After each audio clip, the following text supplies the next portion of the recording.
3:38 right now, which is early. Getting ready to do my workout for the morning before I coach. I coach at 5 a.m. and I don't have time afterwards to get the workout done, so we do it beforehand.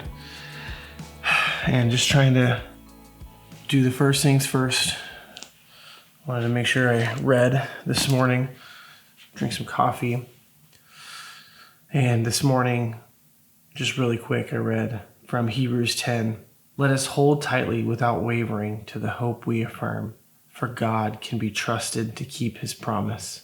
Let us think of ways to motivate one another to acts of love and to good works. And let us not neglect our meeting together as some people do, but encourage one another, especially now that the day of his return is drawing near.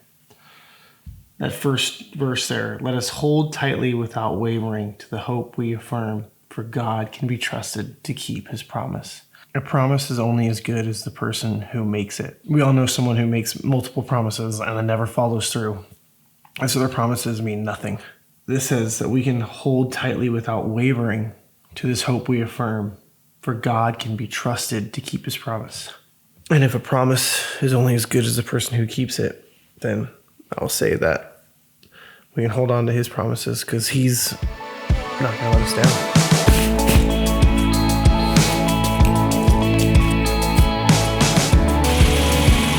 All right, so it is 3:59, just pulled up to the gym, going to open everything up, get my workout in before class starts. It's always a hustle to get everything done, and I don't want to be like laying on the ground or dying after a workout while everyone's walking in, so I always try to get it done with a nice buffer.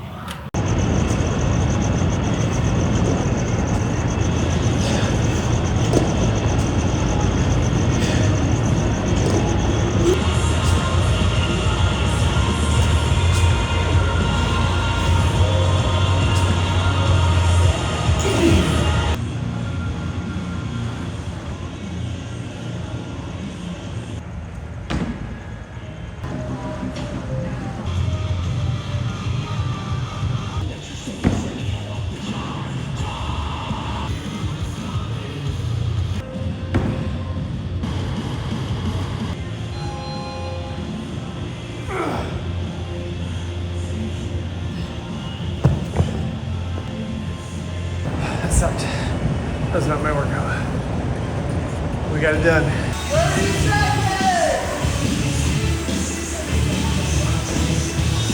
All right, so I just finished coaching, and now I'm gonna go home, wake up the family, get ready for work, head out to work, make some breakfast. I'm kind of in this funk right now because, like, I'm not gonna lie, I'm tired. Being on for the workout, on for coaching, going home, being dad, going to work, being on at work, coming home, back to being husband and father, and getting dinner and bath and bedtime. And by the time the end of the day happens, I'm tired. Sometimes it messes with me mentally. I start getting in a weird headspace. And then what it causes me to do, it causes me to stop creating because I feel so overwhelmed with other stuff that I don't want to be creating content on top of it.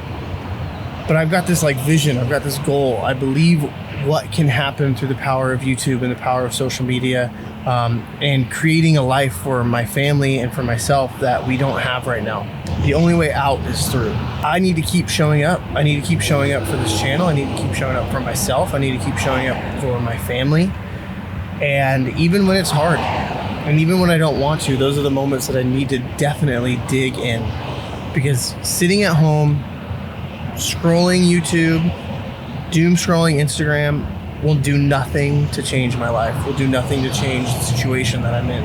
Only by taking action and moving forward, even when it's hard, even when I'm tired, even if I'm in a weird mental headspace, to do it anyway.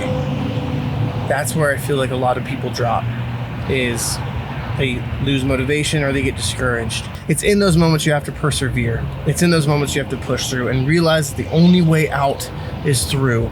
So dig in, because there is an end. There is an end point, and there is a point, and there is a reason. There is a why.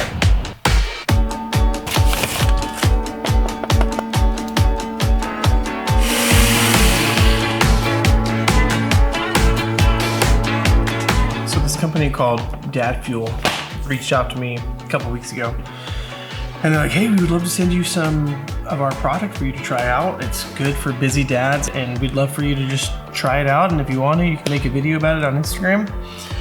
And so I was like, all right, this is awesome. This sounds like a great plan. So this is Dad Fuel. It's like protein, and it's got vitamins, and it's got some carbs. Good for kind of the dads who are on the go, who just need to make a protein shake really fast. It's been great on those mornings where I'm not able to make something. I can just whip this up really quick. Same thing, same as like a protein shake. But sent to us from Dad Fuel. Really appreciative. Thank you guys. Cheers. And look who woke up. Little Madison girl. Oh.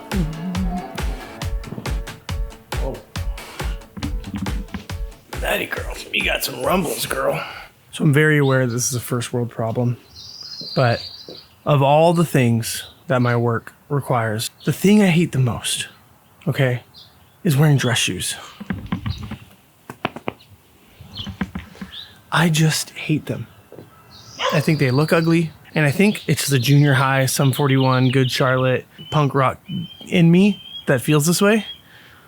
But I hate dress shoes, and I hate that it's a part of the dress code. All right, so just got home and got a haircut on my lunch, feeling so much better. My last haircut, my last professional haircut was in March, so that was 3 months ago.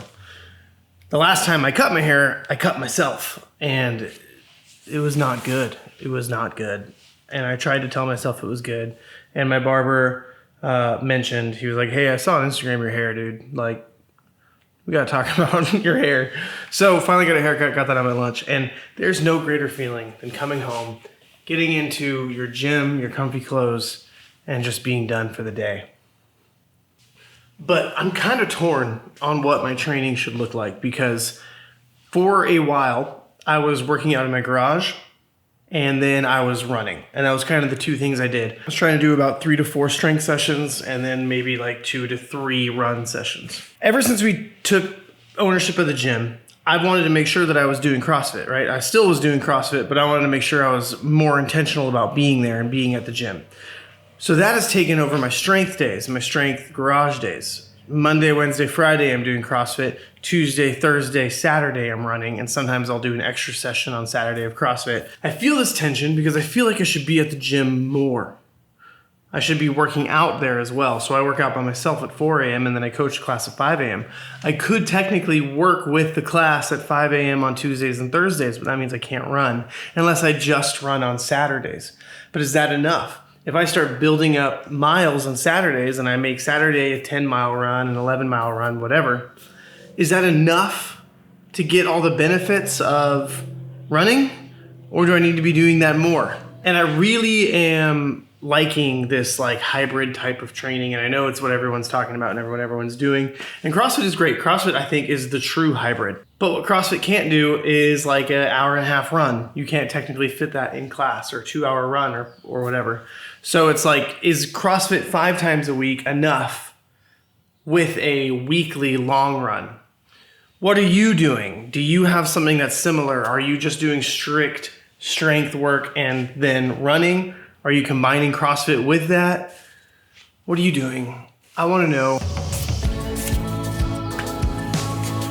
The wife and kids are at swim class for the next couple minutes, so I'm gonna try to get some of this edit done before they get home. Well, I don't know if you can tell from all the sound in this place, but the kids have come home. And so I think that's probably where I'm gonna end today's video. Thanks for doing the journey with me. Please leave your comments below. What is the best way to do this hybrid CrossFit running training lifestyle? And babe, quick question. How do you feel about my haircut?